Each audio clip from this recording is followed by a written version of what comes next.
Hello student, I am Sanjay Mangani from Mechanical Engineering Department of Arya College of Engineering and IT, Jaipur. This is my fourth lecture on helical spring.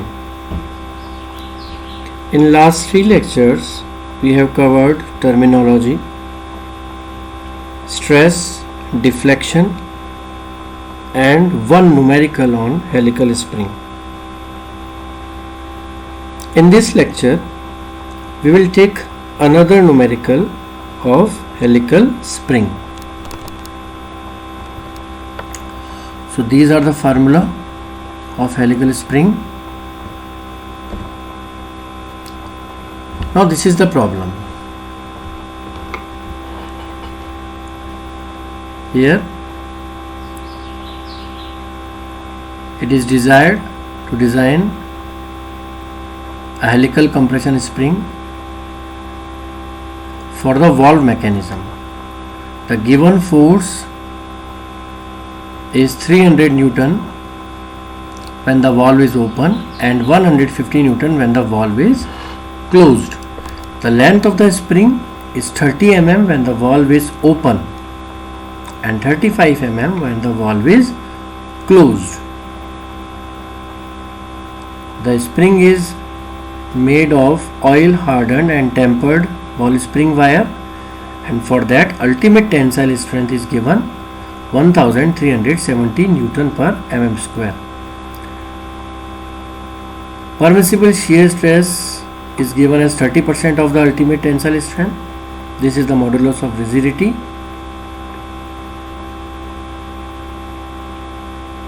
And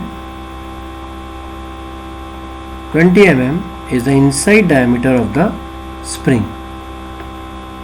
We have to calculate the wire diameter, mean coil diameter, capital D, number of active coils, capital N, total number of coils, capital NT, free length of the spring and the pitch of the coil.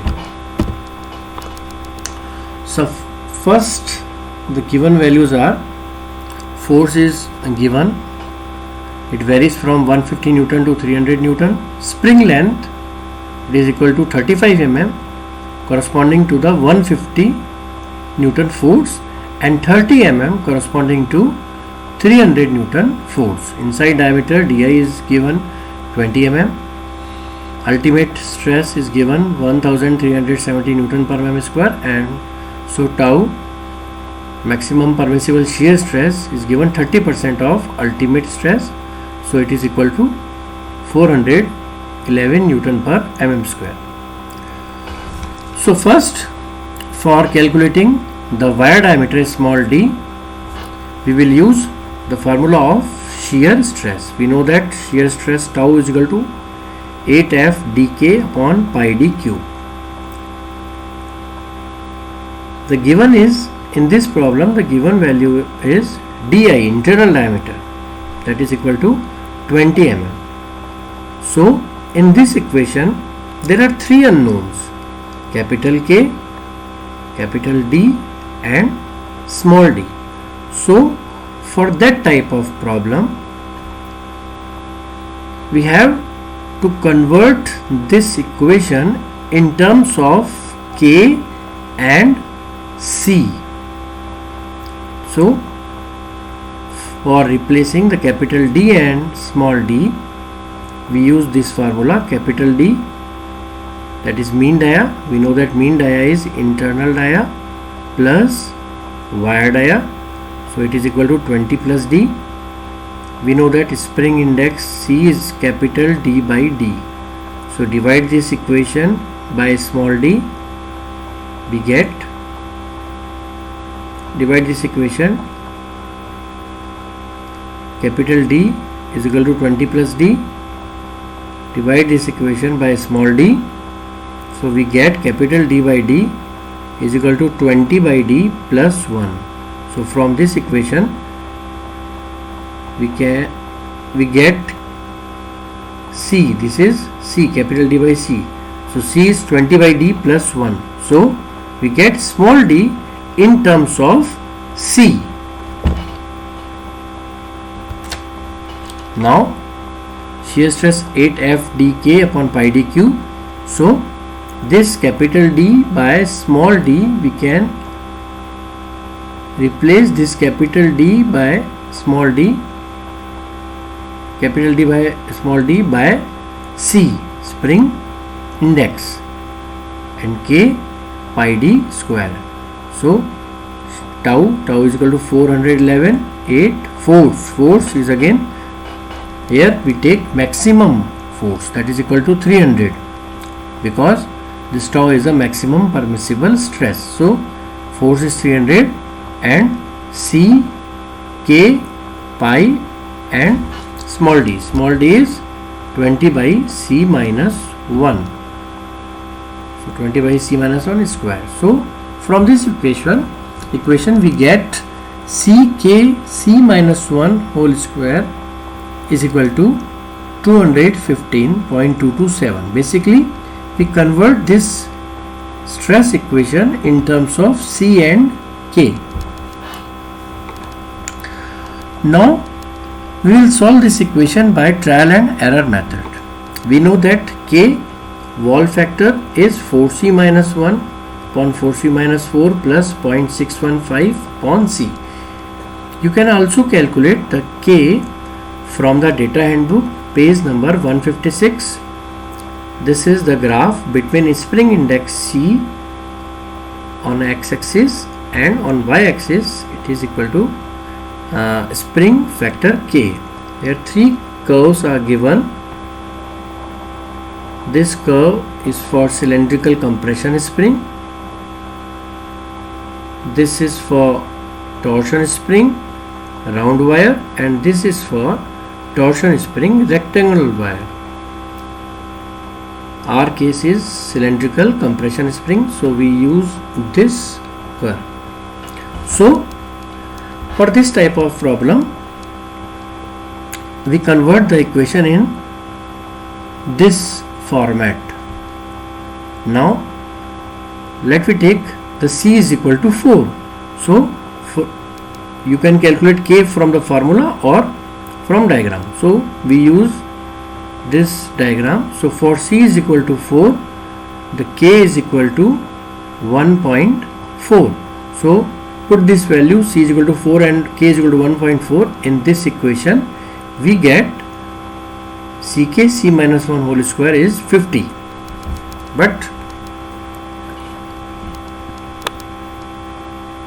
we need 215 on right hand side. So in this manner we take C is equal to 5, and for C is equal to 5 the value of K is 1.31 and CK C minus 1 whole square is 104. Again for C is equal to 6 the value is 187, and for C is equal to 7 the value we get 304. So it is clear from this table that the value of C should be between 6 and 7 because we want 215.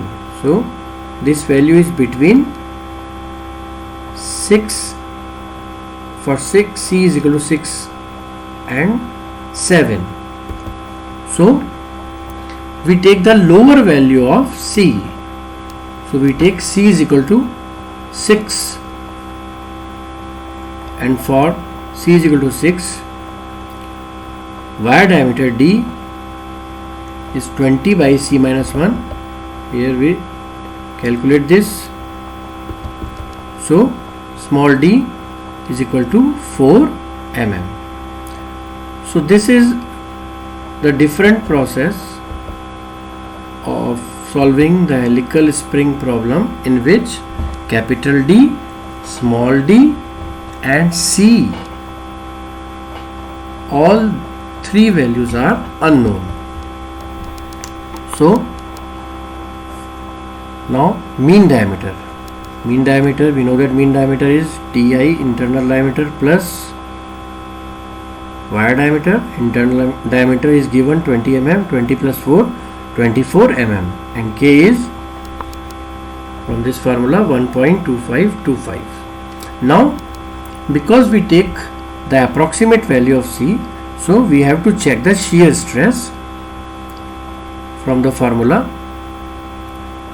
So put all the values in this formula, we get shear stress is equal to 358 and it is less than the given value. Given value is 411 Newton per mm square. So our design is safe. Now the number of active coil, and for number of active coil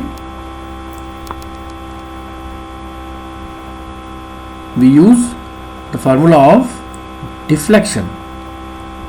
Delta is 8F dqn upon GD4. The given value of delta is 5 mm. It is shown in the diagram that for 150 Newton force, the length of the valve is 35 mm, and for 300 Newton force, the length of the valve is 30 mm. So by changing the force from 150 Newton to 300, the difference is 150 Newton, the deflection changes to 5 mm. So put this value 5, 35 minus 30 is 5, and 8, force, we take force is equal to 300 minus 150, difference, and capital D is 24, G is 81,370 and small d is 4 mm. So from this formula we find that number of active coil is 6.28. We take this value as 7 coils.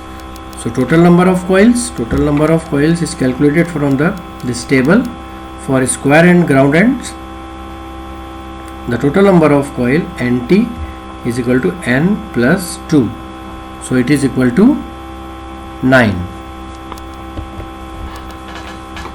Now the free length of the spring, we know that free length LF is equal to NTD plus 15% of delta max plus delta max.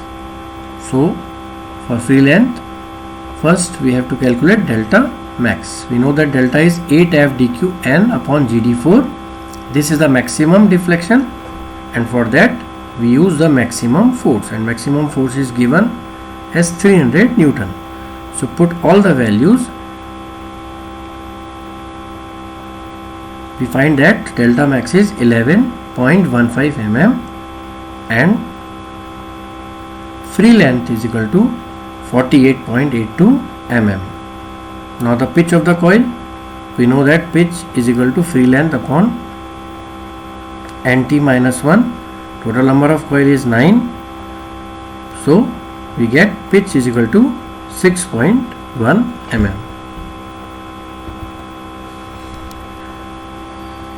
So this is the last lecture on the helical spring.